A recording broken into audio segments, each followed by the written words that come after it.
curated by Piper Marshall and presenting Judith Barry's work. So I would also like to invite Piper up to say a few words before we get started. Thank you.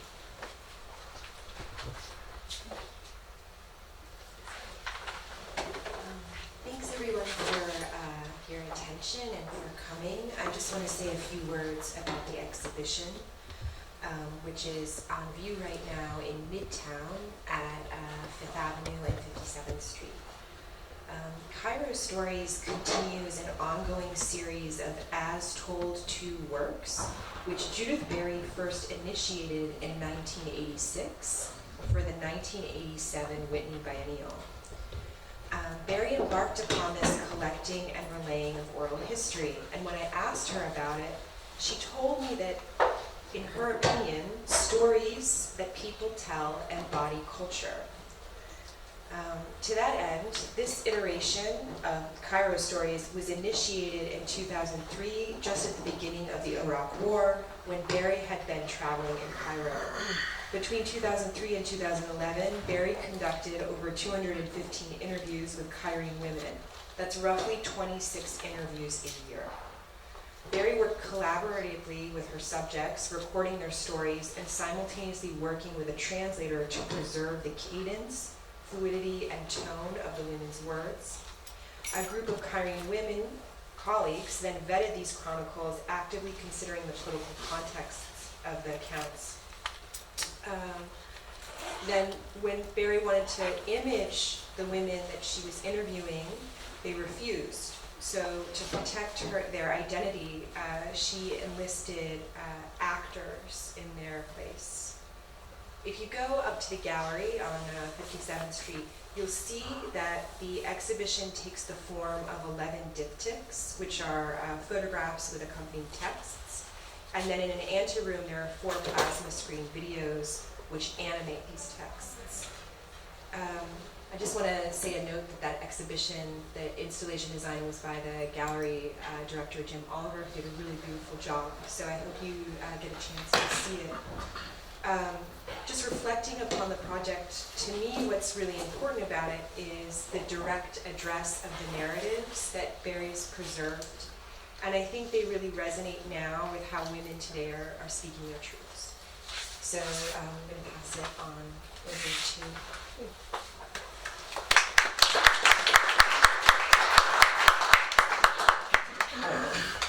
My name is Jared McCormick, and I am a faculty fellow here in the Kevorkian Center. So I wanted to welcome everybody to the center. There are some old friends, but many new faces, so I'm delighted that you're all here. You'll have to excuse our little setup that we're working with, kind of a Price is Right mini microphone here. So the other microphone is not working.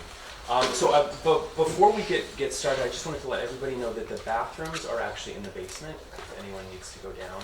And again, there is the Q&A and the reception afterwards, so we hope that everybody stays with that. We have decided to have each person come up individually, and so I'm going to read everyone's bio while we're doing a little shuffle.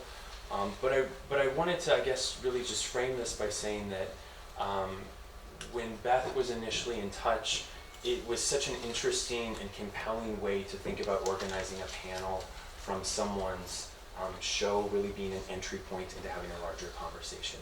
So we're delighted to have the panelists here, coming from so many different backgrounds. And with that being the case, I think we're just going to start with Judith and move through. So Judith is an artist, a professor, and she's the director of ACT in Boston at MIT, and that is the Art, Culture, and Technology.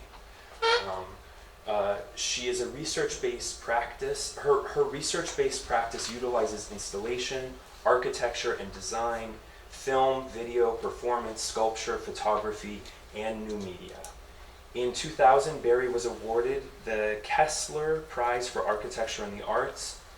Barry has exhibited internationally at such venues as Documenta, Berlin Biennale, the Venice Biennale of Art and Architecture, Sao Paulo Biennale, the Carnegie International, and the Whitney Biennale. And as I said, she's at MIT. She just joined us here last night, and let me welcome you up. Thank you.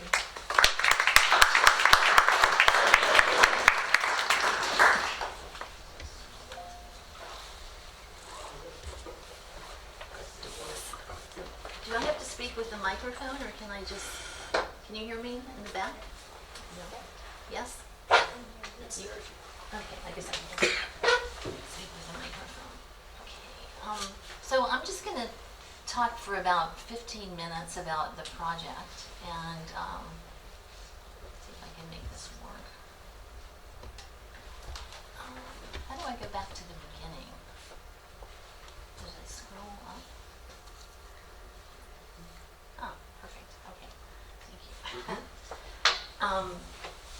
I was invited to Cairo initially to look at and think about being in an exhibition there, and this was 2000. And what you're looking at, it's on the slideshow.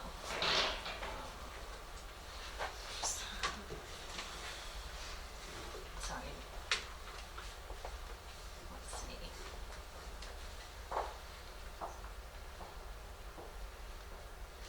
Okay, stay.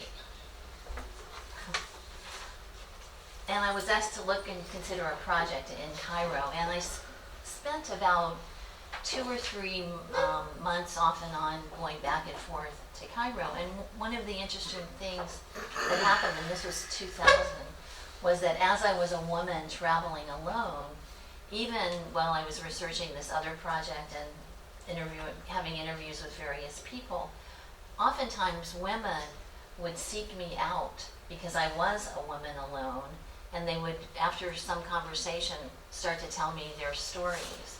And I found this very, very interesting. And so as I spent time in Cairo, because in the end I was in the Cairo Biennale in 2001, I decided it might be interesting to actually do a project very specifically about women in Cairo, as I hadn't really worked in that area of the Middle East before, and I'd been doing these as told to stories over a long period of time. And so I thought, this could be an interesting thing to pursue. So as I started to talk with people about it, I had met already William Wells at Townhouse Gallery and Scott Bailey, who was the curator of the AUC, American University in Cairo at that particular time. And they were interested in sponsoring the project. So just as I was starting to work on their project, using students from AUC as my translators, and also getting to know people in the community around the downtown area where both AUC was located at the time and also where William Wells's gallery Townhouse is, the US decided to start bombing, this is March of 2003, in Iraq yet again. And I had checked in with the US Embassy, who at 4 o'clock one morning, when there were riots in the street in front of the AUC gallery, knocked on my hotel door and said, "I'm sorry, but you have to go home now. It's too dangerous for you." This is where people had all they had done was turned over a trash can and set it on fire, so it was hardly really a riot. But nonetheless, they officially stopped the project. And so I left, and we had been interviewing, I think, for about 3 or 4 days. And I thought, oh no. And of course, when I left, and they cracked down a little bit even then under the Mubarak regime, I thought, oh dear, the project is going to end. And in fact, I was right. We lost the funding. We only had a little bit. And Scott Bailey moved back to the US, and William didn't really have funding. Anyway, long story short, so then I decided I really wanted to do the project. And so I began to try to raise money for it. And over the ensuing 7 or 8 years, between 2003 and 2010, I made multiple trips to Cairo.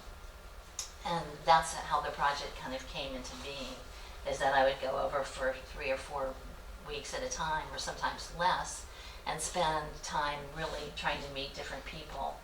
And as we were working on the project and trying to find people to interview, we discovered that one person would lead to another, would lead to another, would lead to another.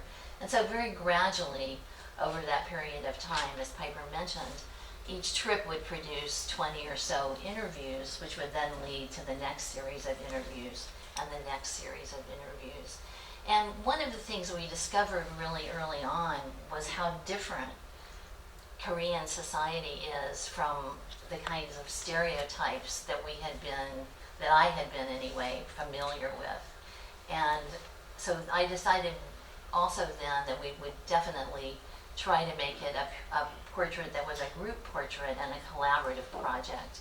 And I consider that the project is a collaboration, not only with the women who were the interview subjects, but also with the translators I worked with, and I worked with many, as well as with all of the many people who gave me their time and energy and information to let me go through the many parts of Cairo as I did over the course of this project. So that's kind of the background. I want to show you some images now. This is one of the shots from the Sharjah Biennale, and in 2010, and courtesy of Beth, I actually was introduced to someone who invited me, Susan Cotter, into the Sharjah Biennale, and they provided a lot of the funding that allowed me to initially realize the project, and I'm eternally grateful for that. So this is a shot that you're looking at of one of the installations of the work in the Sharjah Biennale in 2011. What we decided to do after we had shot the stories, and I'll go back to that in a second, is we decided to use these stories as projections to animate the cityscape of the Sharjah Biennale, which was taking place in the heritage part of Sharjah, if you haven't been there. And so we put the stories in many different places, in the malls and along in the heritage buildings and so forth. If I push escape, will it go back? I think you want to go the arrows. Yeah, the or the arrows. space bar, yeah. Oh, okay. Okay. And this is a map that we created. I know you can't really see it very well. I couldn't find the larger image, but just to show you all the areas that we interviewed in, all of these patch areas over here and over here. And this, I don't know if you can see my cursor, I can't really see it. But this is the area around Tahrir Square, for example. And just to give you a sense of how vast Cairo is. So our aim as we kept working on the project was really to use these contacts with all these many different women to go further and further out into the environment. And so that was kind of our methodology. And as we were working on the project, and even as the project started, one of the things that I discovered early on and why women were so interested in talking to me was that I wasn't from Egyptian society. And I think they felt much more comfortable telling me their stories than they would have had I been part of Egyptian society. Because it's very much a matriarchal culture, and reputation is extremely important, even among the upper middle class women who were part of the AUC culture where I first entered into this project. And so I discovered early on as well that nobody wanted to take their picture with me, not even with their cell phone, which is kind of amazing for people that are in their 20s or teens. And I also couldn't get them to give me their names to be used publicly. So I do have the list of everybody that worked on it, but each time I show the stories, I also include all the many translators and all the many other people that actually have worked on the project publicly. However, the women, the 215 people, remain mostly invisible because they really have decided that that's how they wanted to proceed. So what we wound up doing for the project is that I started to want to shoot the project at the middle of 2010, but unfortunately the situation with the traffic in Cairo had gotten increasingly terrible because a lot of people had moved out to New Cairo. Even the AUC was no longer downtown, and most of the sound stages were also out on the way to New Cairo. And we tried a few times to have casting calls. You're laughing, but it's really an incredibly long time to spend in the car. So at any rate, I was going to shoot with Misrif International, which was Yosim Shafin's studio, and they were really all set to work with me, and I was really excited because he's such an important Egyptian director, etc. But in the end, it just proved impossible. So we moved the production back to New York for January of 2011, which of course is exactly the moment when things happened in Tahrir Square. And as we were shooting and in between takes, we were watching Al Jazeera. And two of the stories from what happened in Tahrir Square in January 2011 are actually included in this group of stories that are at Mary Boone. So I just wanted to mention that. When you see the show, if you haven't seen the show, the work is, 11 of the diptychs are shown, and there's 15 total. But there's, all of the stories are in the back room, and so you can actually see those. And I also want to mention that the stories are both in English and in Egyptian Arabic. And we brought over quite a few people from Egypt in January before all of this started happening to actually work on the project. And so the actors we chose were actually capable of speaking Egyptian Arabic. So I wanted to mention that too, because that was very important to everybody on the project, that it have a verisimilitude. I have to take a drink of water because my voice is going to turn to gravel in a minute. Anyway, I'm going to show you a few more images, and then I'd like to show you a couple of the works. Here's another shot of it installed in Sharjah. The interesting thing, one of the interesting things about Sharjah was that it was before projectors were quite so bright. And so in the daytime, it was an audio-only project, and only at nighttime was it a video project. So in the daytime, if it was outdoors, you would just hear the audio only. And these are just some images of the different stories projected in different spaces. This is one of the entrances to the Heritage Place, to one of the Heritage centers. This is an old souk in the center near the actual Sharjah Biennale area. And this is the part where the announcement card is based on this. And this is a projection in one of the other heritage centers. And so if you went through the area, you could see of the Sharjah Biennale, you would run into these stories on your path. And so we tried to use these stories to animate it, both in the day and in the night. So that's Sharjah. And then here's the show at Mary's Gallery. And you can see that these are the diptychs. I don't have too many close-ups of them, but just in case you haven't been up to see it. I've shown this 5 or 6 times now in different places. And each time I show it, I try to show it a little bit differently. And also each time I show it, I try to organize events around it. Because I feel like the stories, while they are very compelling, I think the context in which the stories exist are extremely important. And so here's one of the diptychs.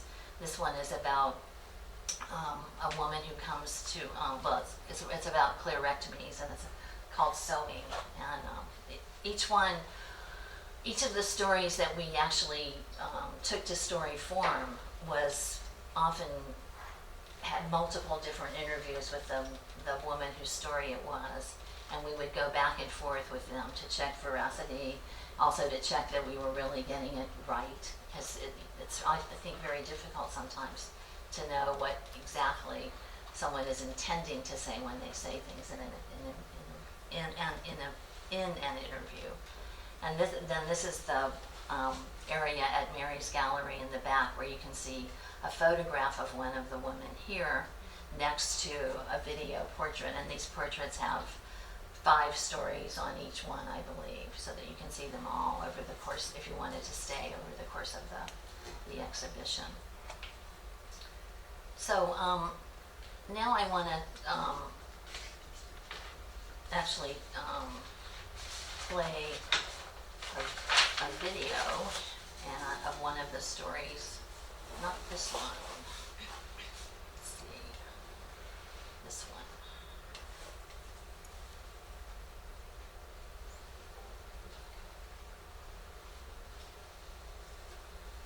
Oh, I see. Sorry about this. That's in.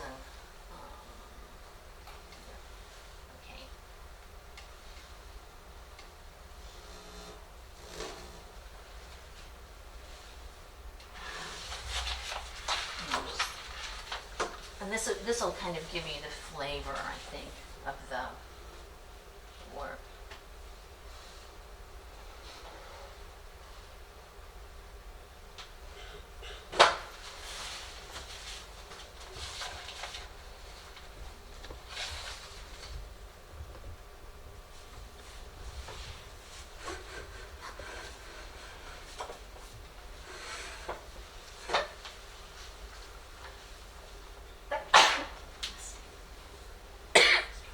Women are the secret wealth in Cairo.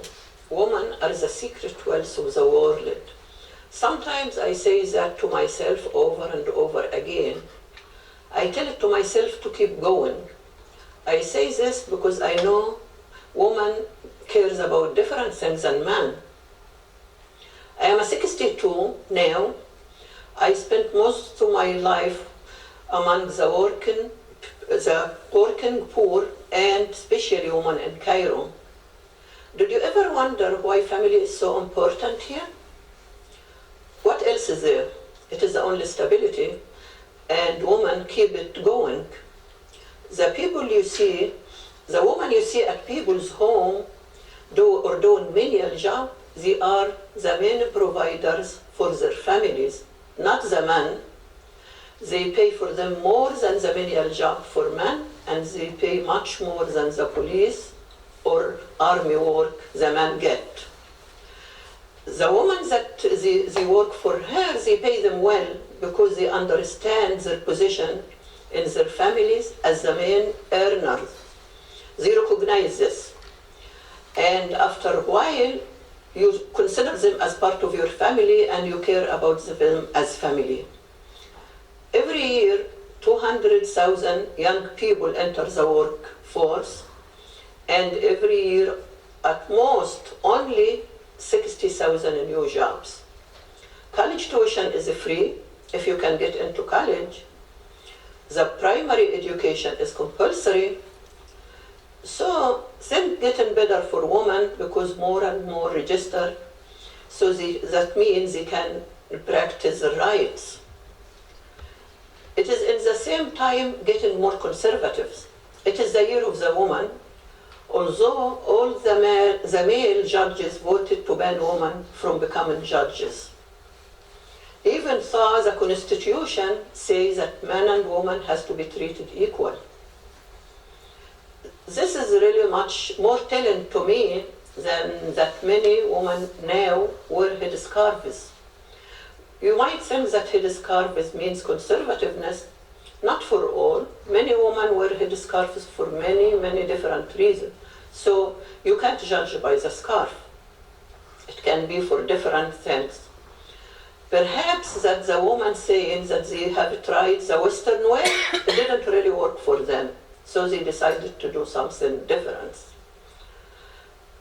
Perhaps the message in all of this that we have a number of contradictory factors at work in our culture right now. Is it the message is contradictory, or the culture is contradictory, or both? Do I have time for one more, or shall I? I do not, okay. Well, I just wanted to say one final thing, which is that one of the most important things to me about the project was this notion that the poet Francis Ponge raises when he was making fun of Descartes' I think, therefore I am, which is a very, I think, pithy thing that he said. He said, he said, I speak and you hear me, and therefore we are. And I think that's, for me, the basis of this kind of storytelling. So thank you.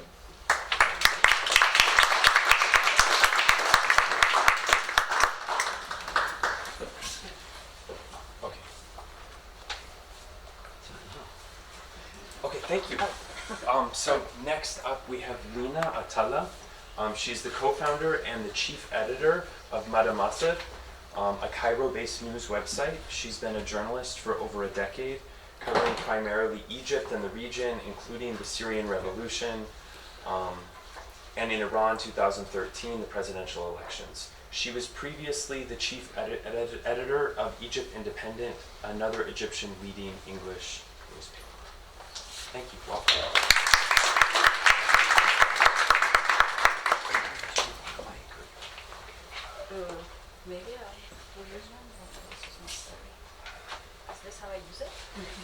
last week. It feels awkward. But thank you very much for being here tonight, and it's so nice to see some old friends. And also thank you for the hosts for inviting us over. It's always a breath of fresh air to step out of Cairo. I wasn't really sure what to talk about, but since it is an event centered around Cairo stories and women, so I thought of telling a Cairo story about myself, so bear with me and sorry for the self-indulgence. For the past 15 years, I would often be invited to participate in panels or write texts related to being a woman in journalism in Egypt, and I always had some sort of a resistance to that, mostly because I didn't have anything smart to say. And, I'd always decline the invites, with this very polite line of, I'd prefer not to. With time I started articulating to myself the reasons why there was this resistance. And one reason was for me crystallized around the 2011 uprising and the emergence of heavy identity politics then. I was one of the people who were quite resistant to this emergence, thinking that there matters or there is like a central question related to justice, to distribution of resources, of wealth that we should shift our thinking towards. It is not a struggle over beer, for example.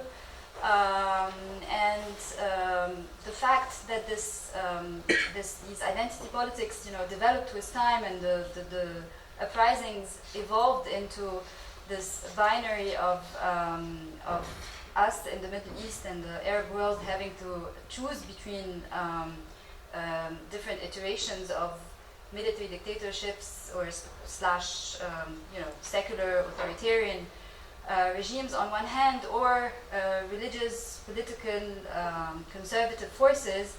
I again certainly was one of many people who did not think that this binary is productive in thinking of a political solution. So there was, a resistance towards identity politics in its different iterations, and particularly within the polarization of the politics in the region.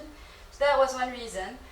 And a second reason was also related to fearing becoming a token for liberal feminism or some sort of a liberal feminism, especially that a lot of the invitations would come from the West, and I have that privilege of being a bilingual, middle-class, fairly well-educated person, so I can play up a certain representational role that I'm not comfortable with. But also through the course of having this distance from broader questions of gender and not just women issues, I might be one of the subjects that someone like Arundhati Roy spoke about with disdain in one of her interviews when she said, and I quote her, "I feel so annoyed that cool young women saying that they are not feminist." So anyways, I'm happy I did not stay there for a long time, and there was a bit of a trajectory of activating a bit more of a gender lens in the work I do, both as a journalist, but also as someone who runs a team of journalists with, difficult dynamics and within a difficult political context. And I would say that it's been an interesting sort of activation, this, gender lens, especially at a time, I was born and raised at a time where, due to rampant authoritarianism in Egypt, the activism discourse was centered on this priority discourse. So basically, women's issues cannot be the priority in a context where people are brutally tortured in prisons, that we should just focus more on creating, or at least pushing for, the political context that can allow different identities, be it women or LGBTQ people or people of different identities. And identities are not a fixed thing, as we know. So we're better off creating the political ecosystem that can allow for these different people to exist and practice and perform their identities freely. And what I find interesting in parallel to my trajectory of thinking gender more actively recently is the fact that we are actually in Egypt and elsewhere in the region living again a moment of rampant authoritarianism. In fact, a form of it that is new to me, at least in the last 5 years. But I don't feel that the discourse of priority exists anymore. At least it's been pushed to the sidelines. I'd be happy to hear what Umea has to say about this, because it's a conversation we're all engaged in. But I feel there is something a bit more nuanced, whereby people are thinking of gender both as a lens and a tactic to engage with broader political questions. And I think this is a very interesting evolution. Two things helped me in this, for the lack of a better word, to this awakening, let's say. One is my sheer practice as a journalist, as someone who just basically witnesses things and tries to create accounts and documents out of them on one hand, and also being surrounded with a community of progressive feminist people. And I think this particular point, being rooted in some sort of a local community, is key to one's formation of position around questions of gender.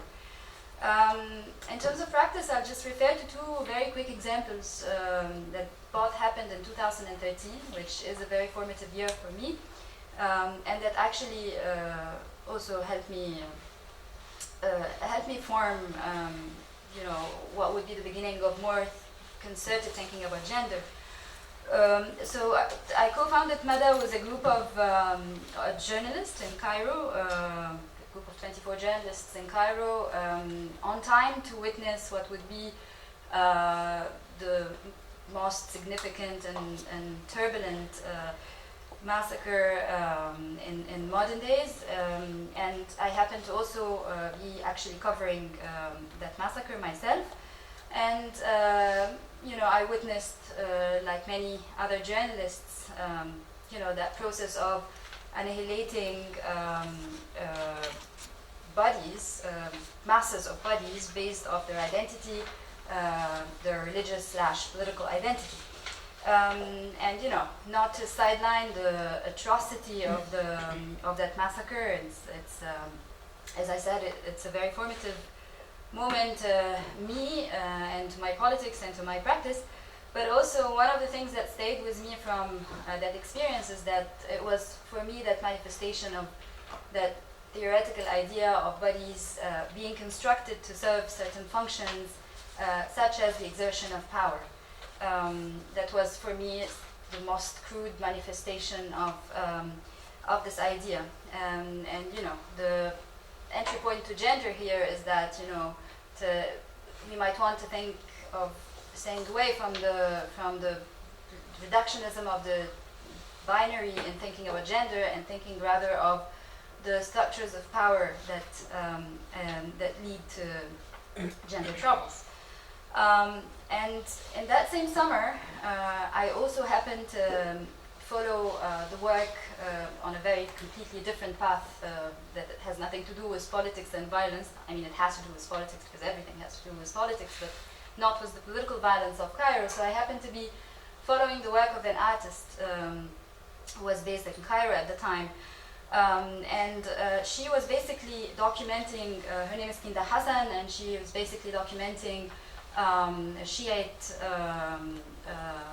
annual ritual that comes in the form of men performing a bodily ritual of grief.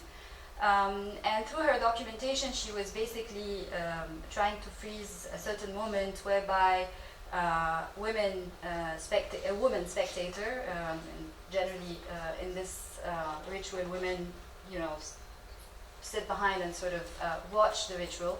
So she freezes this one of those moments whereby a woman gazes at one of the men performing in the collective, only to basically draw his attention. So he starts directing his performance to her in what in what becomes an act of seduction and a subversion of the religious ritual.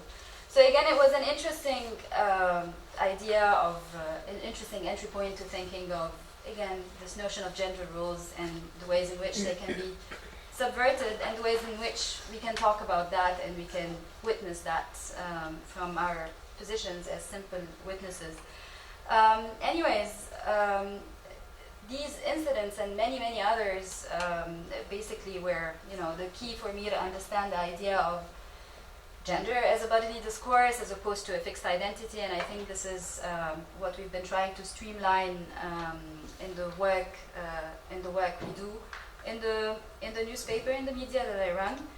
And then I mentioned at the beginning that the second thing that helped me a lot was this, activating a gender lens in my work is being, planted in the middle of a community of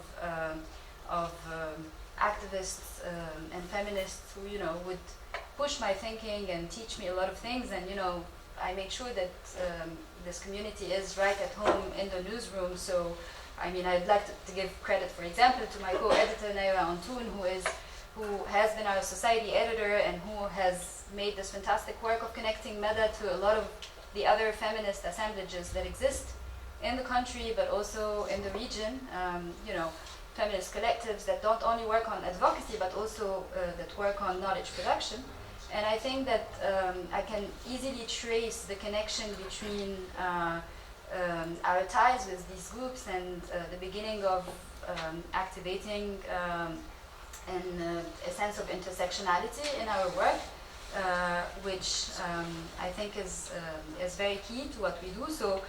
So we're not only limiting ourselves to communitarian approaches to gender issues, to women issues, LGBTQ issues, but also we're trying to think of gender across the board. And to give you an example, Egypt is currently going through, Egyptians are currently going through a moment of economic hardship because of the austerity measures. And one of the things we're looking at in terms of this economic crisis, besides the macroeconomics and how people are coping or resisting with this economic crisis, is how it's unsettling gender roles, particularly in communities where gender roles have been stable for the longest time. So that's one example. Another example, more of a social example, Christian Copts.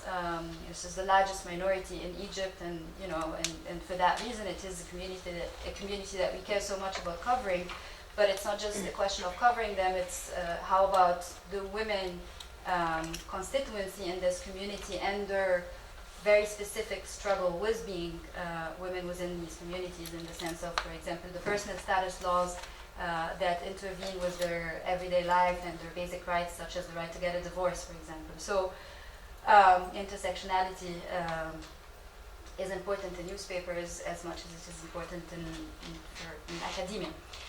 I guess by being here, I can say that I'm more comfortable talking about these issues now without committing to the reductionism that can be sometimes associated with, particularly with being a woman from the Arab world. And thank you.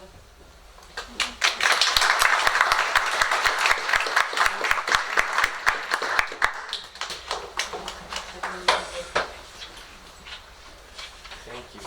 Up next, we have Mona, and this is going to be mostly a video. But first, let me tell you about her. Mona Nagad is a senior producer at the New York Times, leading the international on-the-ground video coverage. She turned to filmmaking after more than a decade reporting in the Middle East and covering the growing discontent leading up to the Arab Spring. Her work explores issues of identity with a focus on youth, women, and religious extremism.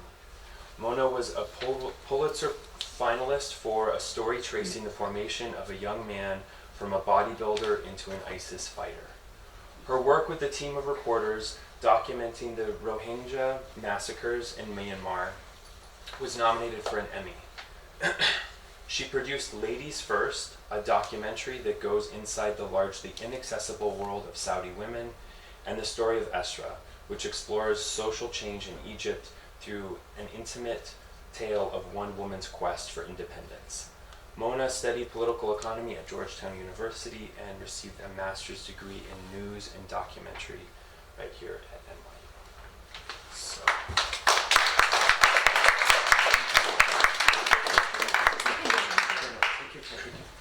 So. So this is a Cairo story, and about a young woman who, in many ways, I guess, is refusing to be invisible. So I'm gonna let you sit with that. Let's play.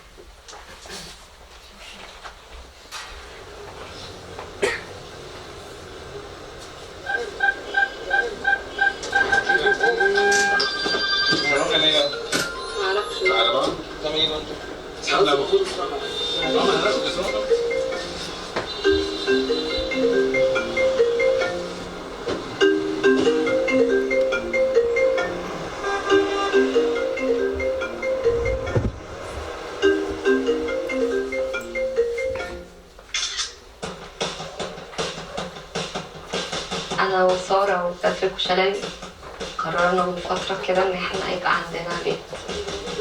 سألت عن سعرها؟ أيوة يا عم جمال. خلصنا على فكرة ده 4 أوض. لا 3. لكن فكرة بقى إن البنات تقول لأهاليها إن إحنا عايزين نستقل عشان عايزين يبقى عندنا بيت لوحدنا، ده مش مسموح يعني. عشان تخرج من بيت أهلها بقى تتجوز. فأنا رفضت ده، لأ أنا مش لازم أتجوز يعني علشان أعيش براحتي.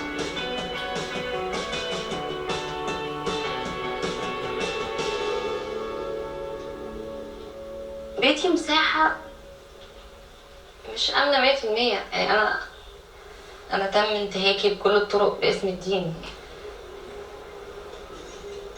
أنا يبقى ليا حكم عليها كأن أخوها الكبير، وده الطبيعي. هو المجتمع هنا كده، البيئة نفسها كده، وطالما أنت عايش في البيئة احترمها عشان هم يحترموك برضه. هي مش عايزة تفهم ده.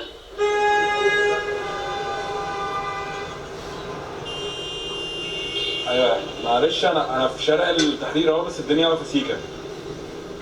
معاك كام حد؟ اتصل بيه. انا مش عارف. لا هو انت فاكره انا ممكن اقف هنا؟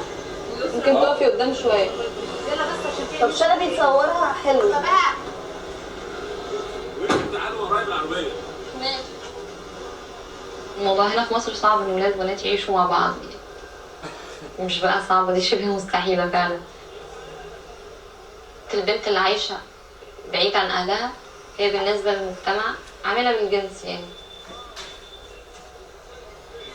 الوضع بائس يعني بصراحه.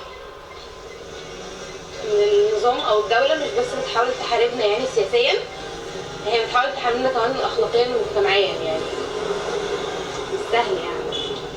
ممكن يتقبض علينا عشان احنا قاعدين ولاد وبنات في البيت بس حتى ما بنعملش اي حاجه. وهوسهم الجنس يعني هم فاكرين خلاص ما هو في مجموعه ولاد وبنات فهم لازم يبقى في اورجي. اي ولد وبنت مع بعض في مكان لازم يكونوا بيعملوا سكس. يعني ان الشرطه اللي مش عاجبه يعني اخلاقي هو في الاخر بيروح يعذب الناس في الاسم وبيتحرش بالرجاله جنسيا وبيتحرش بالستات وبيعتدي عليهم جنسيا. ده هو ده المؤذي، مش المؤذي ان انا اعيش مع ولد في البيت خالص. وانا صغيره انا كنت متدينه جدا وكنت بشوف كل حاجه حرام بقى يعني. المزيكا حرام، السينما حرام، الرقص ده بقى حاجه حرام جدا يعني. كنت بقرف من اصحابي مسيحيين في المدرسه عشان انا عندي قناعه ان هم مش نضاف ومش بيستحموا زينا. بس دي على بعد قد ايه من المترو؟ لا ده انت بتطلعي الشارع. بتاع شارع كده، شارع من ورا كده تبقي على التحرير، في مترو التحرير ومترو الدكتور. المنطقه حلوه الحقيقه. 8 ده رقم ولاد. لا 8 ده 8 كتير. 8 ده احنا عايزين عارفه كام؟ 24000 جنيه بالتأمين يعني. هروح اجيب غيرك. سارة وشلبي بيشتغلوا معايا في المركز رصد وأرشفة انتهاكات الطلبة اللي بتحصل لهم بسبب التعبير عن آرائهم.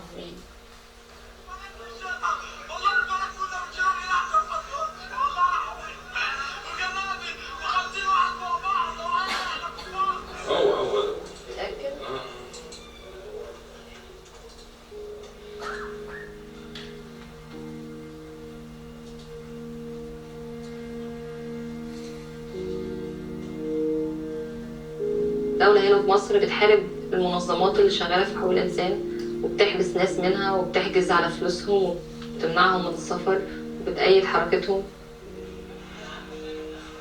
يعني أنا شخصيا ما بقتش مهتمة بعقبات، مقتنعة إن أنا من حقي يبقى عندي مساحات أعبر فيها عن رأيي بشكل آمن. مش مهم الناس هتقول إيه، مش مهم المجتمع هيشوف إيه. عشان أنا آسفة شاري، ممكن لحظة ضروري؟ أنا آسفة.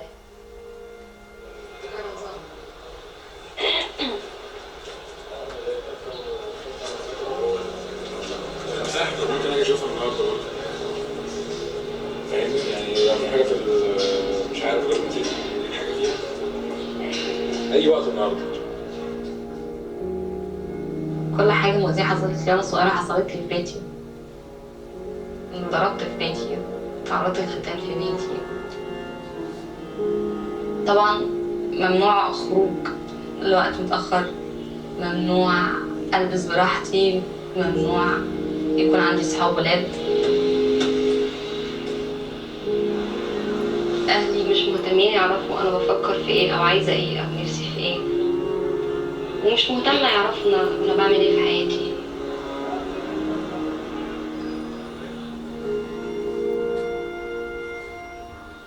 يعني أنا بفتكر نفسي أنا وأمي الله يرحمها، كنا قريبين قوي قوي قوي قوي لبعض قوي. هي كانت أمي وأختي وأخويا وصاحبتي، كانت دنيتي، هي أمي. إسراء مش كده. أنا كراكيب كتير بقى. زمان لما كنت بحط ميك اب كتير كنت بحاول بقدر الإمكان أبقى جميلة يعني.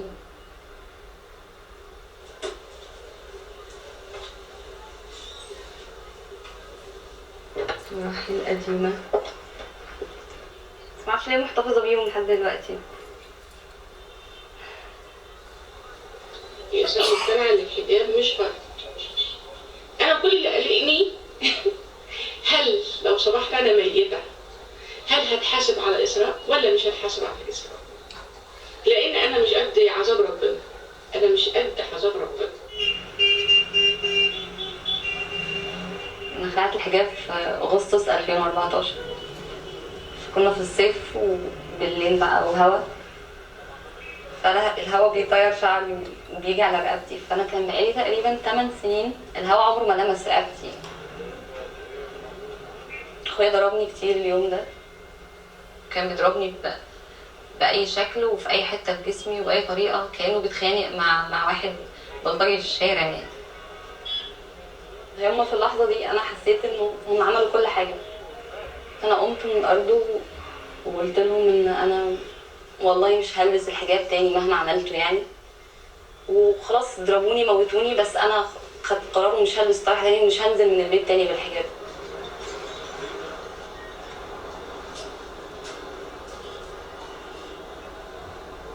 يمكن انا ممكن انفعل، يمكن ساعات، بس مديت ايدي على اسراء قبل كده وعلى سؤال.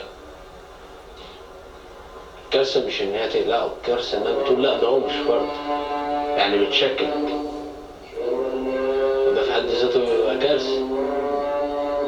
ان انت تقدر تشكك في كلام اللي خلقك، ده كارثه في حد ذاتها، جاي بقى انت داخل في سكه تانيه خالص.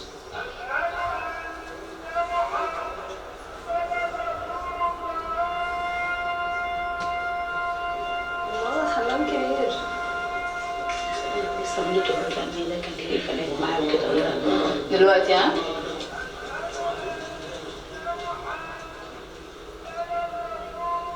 ننزل سعر الشقه 500 وتقول لي في زياده كمان 500.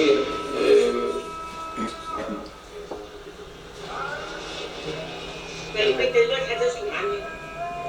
هسكن انا، هاخد اوضه واستاذ اسراء هتاخد اوضه.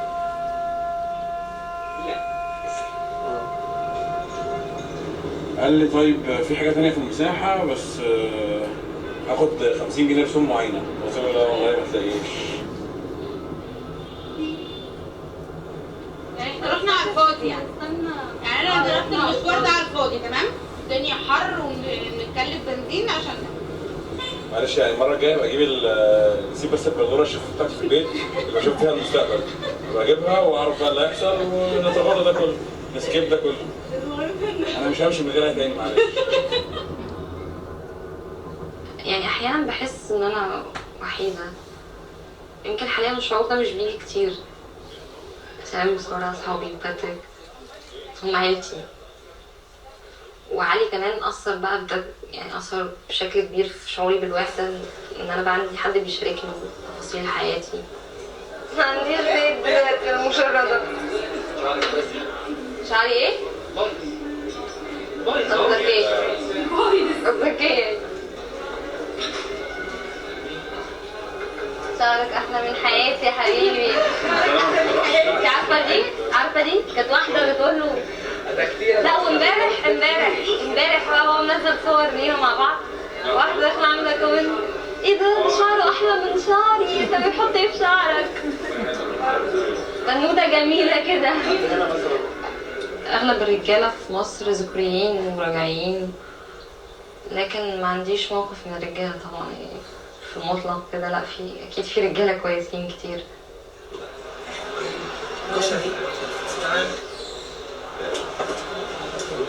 لا هو صارف. علاقتي بعلي يعني علاقة مجنونة شوية، أفكارنا وقناعاتنا إلى حد كبير مختلفة. الدين واخد من حياته حيز، أنا لأ خالص. طبعا عشان الفانز، عشان الجماهير. ناري عليا قمر. لو حب ياخد خطوة تجاهي إن هو في يوم من الأيام نقرر نتجوز مثلا، الدين بيمنعه إن هو يتجوز واحدة مش مؤمنة بالأديان السماوية.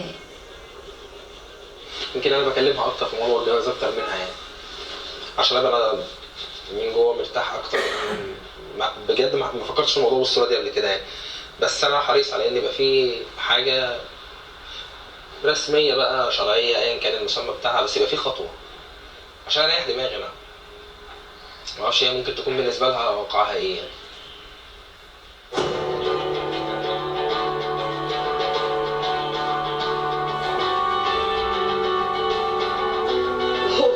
دي 4 قهوة برضه؟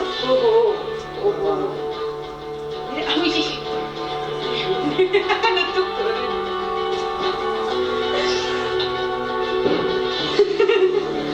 بقول لك طبعا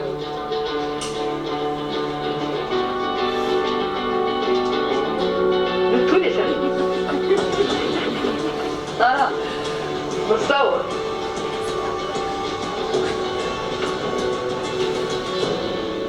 تسع شقق 9 شقق في 5 ايام. صح؟ 9 بجد انت عدتيهم؟ 7 مرجوش و2 اللي كنسلوا واحنا في الطريق. 9 شقق. بحب سارة اجري ولا حياتنا.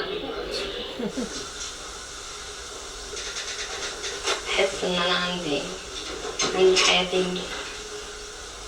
حياتين مختلفتين تماما. انا باخد مغامرات كتير في حياتي عشان اقول سيجاره في اليوم دي. في العادي مش في الحمام، لو سبتهم تماما علاقتنا ممكن تنتهي يعني، وانا بحبهم يعني، مش عايزه علاقتنا تتقطع، وبحب اختي جدا يعني، ومش هينفع تحت اي ظرف من الظروف ان انا واختي نبقى بعيد عن بعض او علاقتنا مقطوعه يعني، ده ما ينفعش خالص. ربنا نفسك سابك، اداك الحريه المطلقه، بس ما هيجي وقت ما فيش بقى رحمه خلاص. بس انا ماليش حكم عليها، اضحك عليك، لا ماليش حكم عليها، هي لغتني اصلا. تعالوا على الشقه. عندنا بيت اكيد.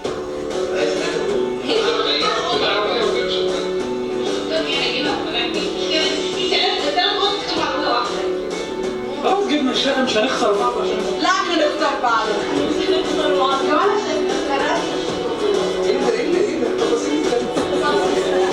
يعني انا شايفه ان انا تعبت كتير عشان ده يحصل.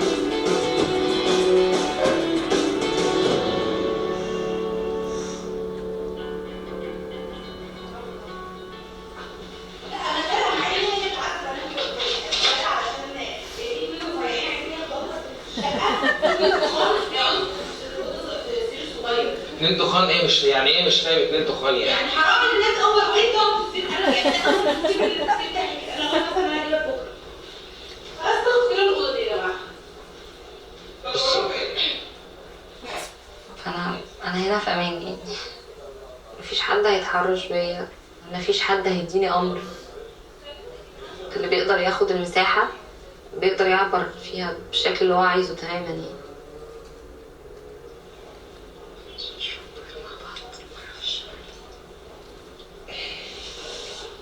الفنان ده اكيد عشان ايه؟ نجيب منه بره بقى.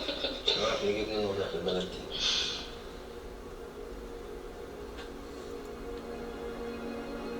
في ناس، في شباب، واحنا اتكلمنا في الموضوع ده قبل كده، ابتدت تكفر بفكرة الأديان.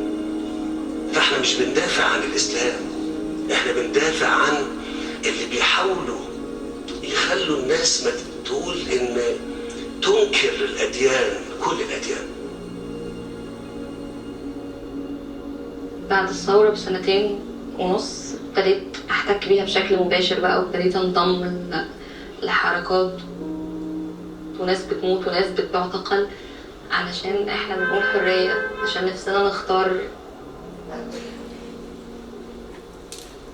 طب انا بنزل الشارع واقول عايزة اختار رئيس جمهورية، بقول عايزة اختار كذا وعايزة وعايزة وعايزة. طب انا بقى اخترت ايه على المستوى الشخصي؟ يعني انا كإنسانة كإسراء اخترت ايه؟ ولا حاجة.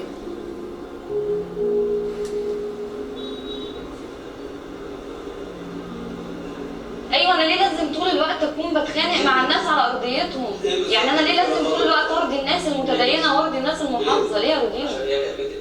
ما قسموا غالبيه البلد. لا يعني بيفكر كده بس انتوا واصحابكم اللي ايوه هل ده بقى يفيدنا انا واصحابنا؟ فانتوا ايوه الدايره مش هتكبر يعني على فكره. لا بتكبر طبعا. طبعا ان شاء الله الجمعه تستاذ وهتلاقي كل الملحدين ان شاء الله. هي بتعمل ده. هي لا استاذ تفكر قدامهم كلهم.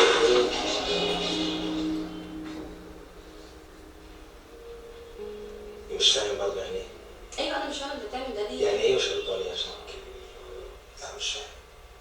مش فاهم يعني ايه؟ عادي ما تقعدش تعمل كده عشان انت فاهم كويس مصر. لا لا فاهم والله فاهم. يعني انا مش فاهمه ده ليه بيحصل فعلا. يعني انت بتعلق على ده ليه؟ طب ما ده اللايف ستايل بتاعي.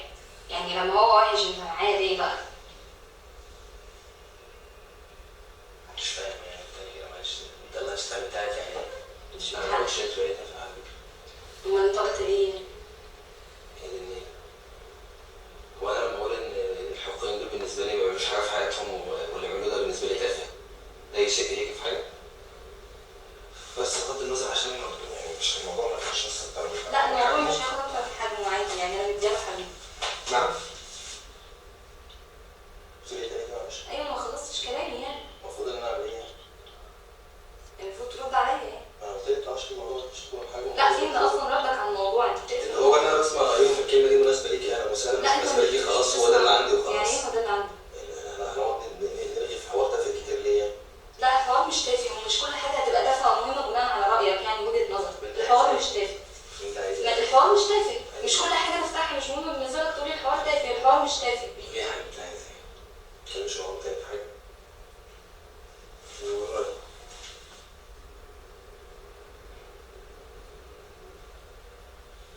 عايز حاجه تاني؟ لا مش عايزه حاجه. شكرا.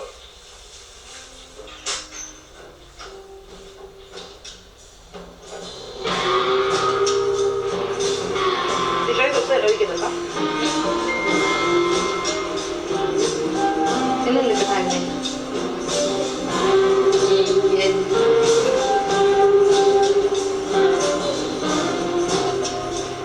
مدركة ان انا طول الوقت طول ما انا عايشة في مصر هفضل طول الوقت خناقة عشان الحق اللي انا اخدته ده لو ما فضلتش بتخانق عشان احافظ عليه حد تاني هياخده مني يعني.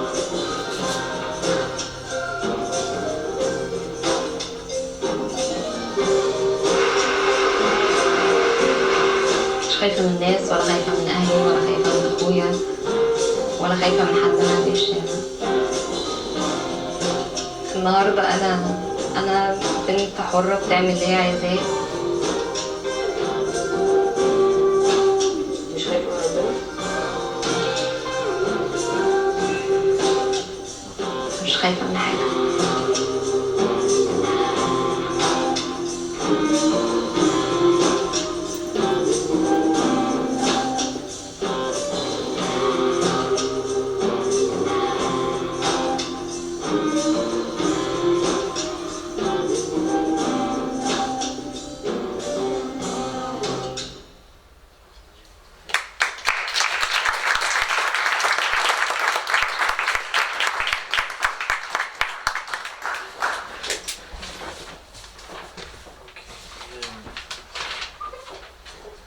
Last, we have Omnia Khalil.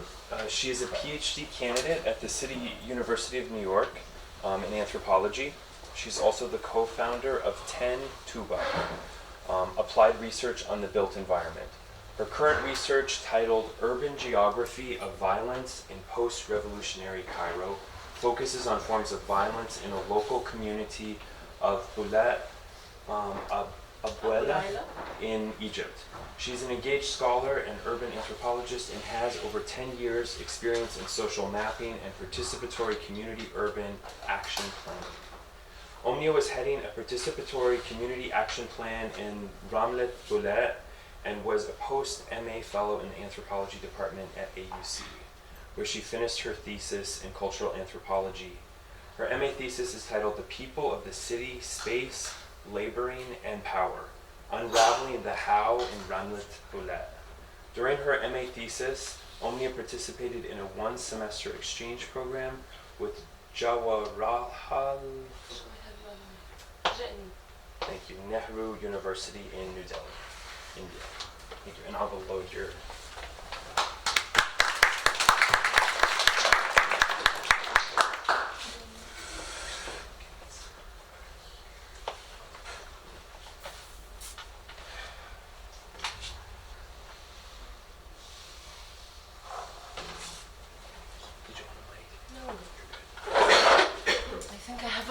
voice enough.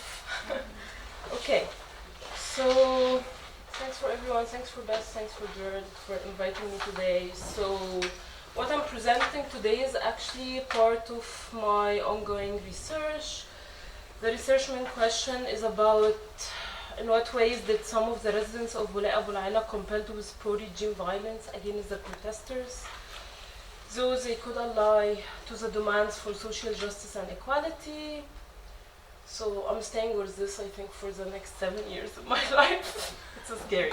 Anyways, so I mean, my question is mainly about state violence and how it constitutes the cities and the urban experience and the everyday levels of structural and societal violence in local neighborhoods in post-revolutionary Cairo.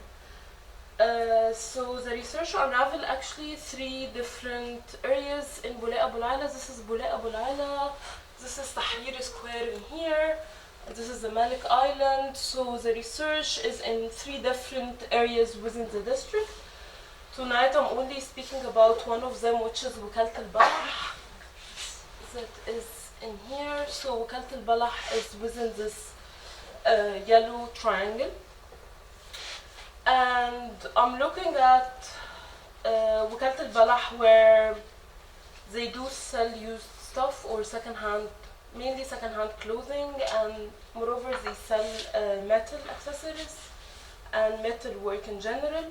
So the second-hand clothing itself, it comes from Europe and it transports to Egypt via the Mediterranean Sea. The clothing comes to Egypt from Belgium, Italy, France, and Switzerland.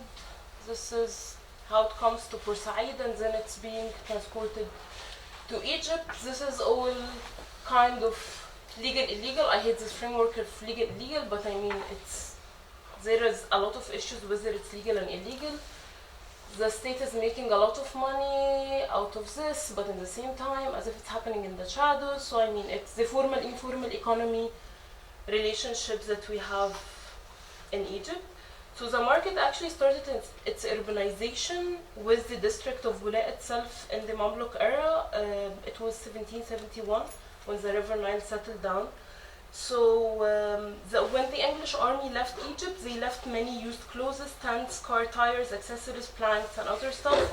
All of those things were offered to be sold in Wakalat al-Balah, and that's why this is the moment where the market itself started to be to start the trading in second-hand stuff in general. Before this, it was literally selling dates. That's why it's called Wakalat al-Balah. Balah is dates in Arabic.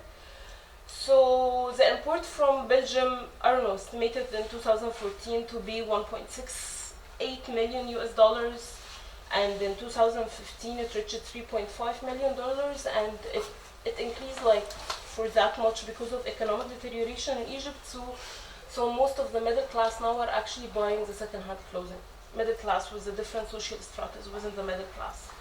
So in the same place there are a couple of alleys. So this is actually the second-hand clothing market. So this is the clothing that is coming mainly from Europe.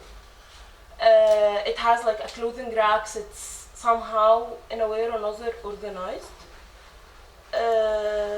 And so this is the market. This is the main street of the market. And within here there are only 2 to 3 alleys are being transformed into a market only for women on Sundays, only on Sundays, because this is actually a car workshop place. So those workshops close, that they are off on Sundays. That's why the market is on Sundays. And the women who sell there, they sell, I'm not sure if there is an expression in English, but it's literally torn stuff. It's torn and ripped stuff. It's not even second-hand stuff, but literally there are shoes that are torn, clothing that are torn. I mean, in a minute you feel that this is all of us as middle-class family. These are the things that we literally put in the garbage. And I was like, I wanted to trace what's going on around this economy, but the surprise of it that it was a very, very womanly environment. Even there was a man who was passing by and the woman shouted at him, "Why you are here in Suq al-Harim, which is the woman market?" And I never figured out whether it's literally Suq al-Harim, like this is not the official name. But I mean, she was like, "This is Suq al-Harim, don't be here." So anyway, so in this market I'm doing, like, it's part of my ethnography that I'm working on now. So the market is it cheaper for sure than this clothing that is coming from Europe? You will not find any woman who is selling in the second-hand clothing where it's coming from Europe. They are only selling the torn and ripped stuff. Nahid, Muhammad, Ahmed, and Amal are 4 women who sell in this market. So briefly, I mean, this is all like not their names, just for my IRB consideration. Okay, so Muhammad sells watches, and she comes from Abu Zabal. So her commute is like almost 2 hours in public transportation. She works 5 days a week, each day in a different market, like a day in Shubra al-Khayma, a day in Bula Abu al-Ala, a day in al-Nahda, another one in Shubra, al-Talat, al-Nahda, and Bula. Okay, and Monterey. This is the 5th one. So for the last few years, she's kept negotiation to get divorce from her husband, but all the negotiations are failing down with the family. So even though all of the children of her children are grown up and they are already married, but she still have a teenager daughter who's not married yet. So she's ashamed of being, like, to be divorced in front of the future husband. So she was selling the second-hand clothing in the beginning, and then she switched it to watches because she had an injury in her back, so she cannot no more carry the heavy stuff. Muhammad is another woman. She's Muhammad's friend, and she does sell in different free markets. So they work in 3 markets together on weekly basis, and she sells like all the insects and rat poisoning stuff. And it's also second-hand. It's not a poison that is fresh coming from the company, and I have no idea why, but there is something related to the expiry date and so on and so forth. So, yeah, I mean, she has 5 sons and daughters. One of them is paralyzed, so actually all of her work is only to keep this daughter okay and make all the other children finish their education. Munayed actually is a different woman. She's in the market for like 20 years. She sells secondhand clothing that comes from local charity organizations in Egypt. So the ones that are coming actually from Europe, all of the secondhand clothing, the traders buy it from international charity organization like Oxfam. So the same thing is happening on the local level, but inside Egypt. So NGOs like, not charity organizations like Risala, they collect secondhand clothing from the middle class as if it's going to the poor, but actually it's not going to the poor. They sell it to those traders by kilograms, and then the women and men take it and sell it in the market. So there is a lot of working process around this. So yeah, I mean, there is a lot of labor in this. So another woman, she actually owns a factory, for my surprise. So, but with the economic deterioration, she cannot afford anymore to pay the wages for her workers in the factory. So she decided to sell jewelry. So it's all false jewelry that comes from China, but it looks very bright. So she decided to sell it in Wakalat al-Balah, and she felt so humiliated that she's doing this. And she's very proud of her daughter, who is actually graduated on political science, and she's working in the US somewhere. So all of these women, I mean, we have tons of stories, but at the same time, all of these women are working in a condition where they are negotiate with everyone on everyday basis, right? So they negotiate with the police to leave them sell their products in the area. They are also being used by the subs, who are the men in the area. So they take money from them, so they leave them occupying the public space. And those subs are mediating between the police and the women at the same time, right? They are negotiating also with the clients, because the clients themselves are not just like middle class, different stratas from the middle class, middle lower class. I was surprised actually while I'm in the market for hours that there are people who are actually, yeah, I mean, we look like each other. I mean, it's no one will mess that I'm inside the market to buy something, right? It's not, you feel that this difference in the appearance and how you look like, it doesn't matter. I mean, women are there to buy second-hand makeup. And it was a surprise for me. There is second-hand makeup. I mean, there is everything, kitchen tools, old phones, old glasses, frames for glasses, everything. So, and it's all in piles that is being organized in a very good way. So the women are negotiating with all of this in their everyday, and you will find that they have a lot of dynamics, not only with the men who are the subs in the market, but only with other women, because there is the idea that each of them wants to prove that she is a good woman and she will not do sex work for any reasons in the market. So she's trying to make sure that she's making the right friends for her reputation in the market among all of those people around her. So, and in the same time, they are working in a neighborhood, the district itself, it's going through a heavily urban transformation now. So the neighborhood is subjected to processes of gentrification. Before 2010, we saw those great avant-projets, I mean, great, for like changing the neighborhood like this. All of these towers, part of them are exist now. This is Sawira's Towers, the Nile City. This is Ramlet Boulay, just in behind. So we saw this before 2008, and it was all leaked from the government. And then we have like, this is kind of a physical, and part of it is a physical wall, and part of it does not exist. But I mean, all of this strip on the Nile is being now gentrified with all of those, high buildings, right? So it's a term of transformation now. This is a photo, aerial view for the area. All of this area does not exist now, which is Maspero Triangle. This is March 2018. This is where Maspero Triangle is. It was middle class, middle lower class neighborhood. It has a lot of working men and women. And there is a long story. I will not be able to tell it now due to time, but this is the area now. they evacuated all the families. It's almost 8,000 people, inhabitants, and I mean, it's yeah. In terms of like, I mean, we don't know even what is the new project now, because there was an architecture competition and someone won, but then now the government is saying no, we are not implementing this anymore. I mean, it's a long story, but this is also, so the women I'm speaking about are actually selling in this spot. So actually the government now is evacuating those people, these buildings. Even those buildings are considered to be heritage ones, so they are not supposed to be evacuated. But my assumption is that they are trying also to, they will evacuate a big part of Wukalat al-Balah itself. But I mean, let's see. Maybe I'm not having good ideas about this government. So anyways, so yeah, I mean, those women are negotiating their everyday within all of this.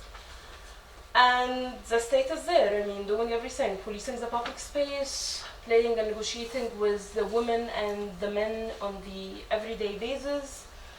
And I mean, there is many relationships in this thing. So those men and women with the police, they have this kind of associate relationship that is happening in the everyday because they are buying and selling from each other on a daily basis. So there is some kind of a social relationship, and I mean, and there is a consequences of the revolution that made the people have attention with the police, but at the same time they have to still make friends with them, because by the end, I mean, it's their everyday, right? So I mean, what I wanted to touch on, because I mean, when I first, like, when Jared told me that I should do a presentation about women, I was like, okay, I will put myself away. I'm not speaking about our struggle with violence against women now in Egypt. In this year, I think I have no idea how many friends because of sexual violence in Egypt, and that people are not agreeing that to confront that there are men who are sexual harassers. And as Lina, I'm very grateful to the revolution, because I mean, for many reasons, my feminist and gender awareness wouldn't be the same without the revolution. It comes in a hard way, because between 2012 and 13, we had the sexual assaults in the squares, the collective sexual assaults in Egypt, which usually when people ask me to speak about women in Egypt, I will only do a presentation about this. But I think, yeah, I mean, we learned it the hard way, and again, touching on what Lina was speaking about, because everyone was asking, or the leftist movement was asking us not to put gender and our subjectivity as women in the front. I think this is the only thing I feel that it made a difference for us after the revolution. We started to put our bodies in the front, even if we understand that we will pay the price in a way or another, and our bodies are like the cheapest thing for everyone. But by the end, it's like, I think, yeah, we learned it the hard way, and with even all the oppressions that now we have in Egypt, as you saw with Isra, I mean, with all the oppressions that we have, all of us, I believe that the feminist movement, there is something different now in Egypt. Not speaking about feminists who have the feminist conscience and they are struggling under the name of feminism and gender and feminist movement, but also for girls who are struggling with the everyday and take decisions. And yeah, I think this is part of, it's the same as this woman negotiating this every day. The woman I'm portraying here is a working class woman. I mean, I think many people are trying to do this, which I would borrow Kristen Ross' words of the afterlife of a big event, right? Thank you.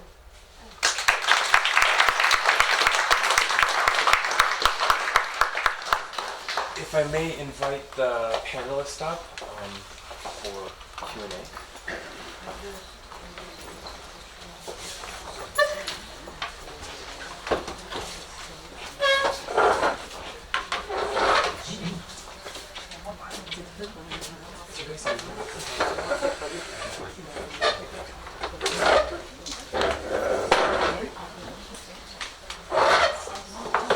So I just wanted to thank everyone for their contributions. And if I may, I guess in my role, and maybe this will be one of the last things I do, just to get the question and answers started, there was one thread that I just wanted to pick up on.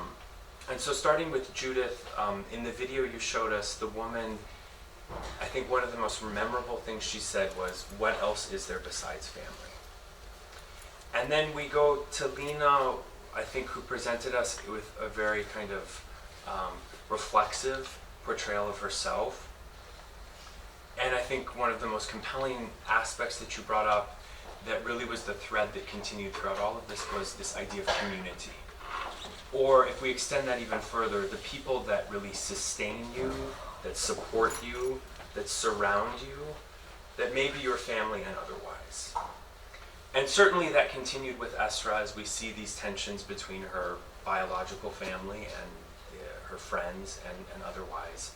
And finally we end up in kind of a certain neighborhood in Cairo with a different generation of older women engaged in commerce.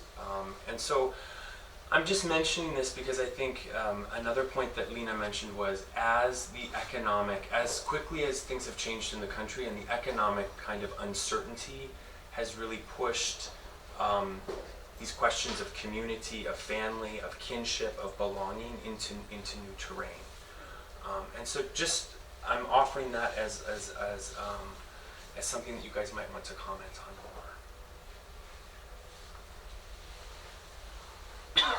I can just say, from my perspective, being there, so long ago, but I think many things actually are similar, especially the sense of family and community. And when the woman,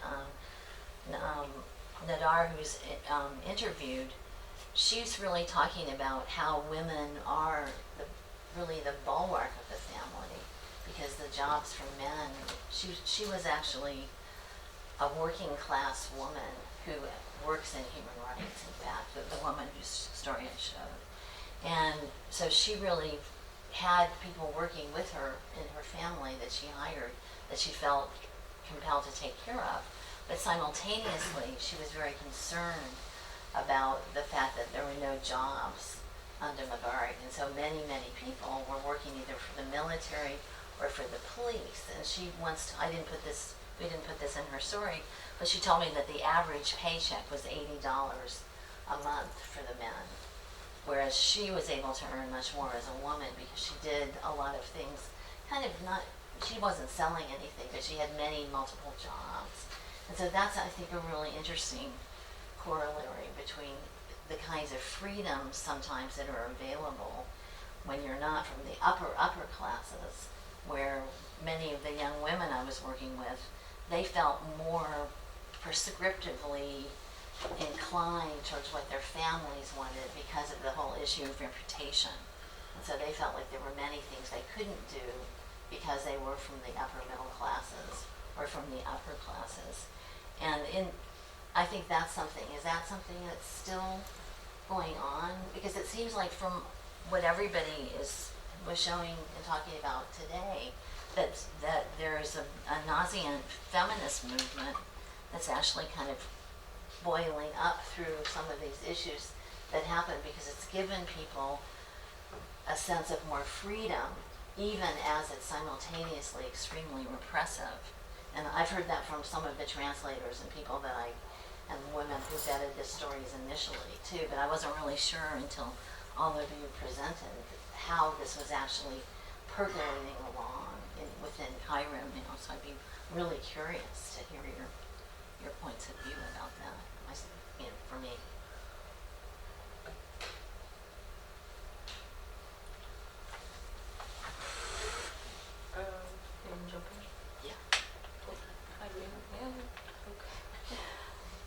No, I mean, I think there's something to be said about people's relationship to families. I'm not an ethnographer or a researcher to be able to be in a position to say that there is a changing relation or dynamic within families, but anecdotally, there is something to be said to show many people who decided to participate in the revolution against the will of their families, for example. And for me, it was very interesting the stories about the struggles at home to like emancipate themselves from home and the parallelism between that and the state. And I feel like this is a bingo, this idea of people, like this embodiment of this idea that, you know, for the state, the family is some sort of a microcosm that sort of extends its projects everywhere. And, you know, the fact that people had to contest this microcosm as on the sidelines of the revolution in order for that critical mass to happen, I think is something to be reckoned with and to think about. So that's the first thing that comes to mind. I mean, I'm not in a position to make sweeping generalizations like, you know, everyone is moving out. And I mean, family does remain an important structure, and, you know, also within the economic hardship, it is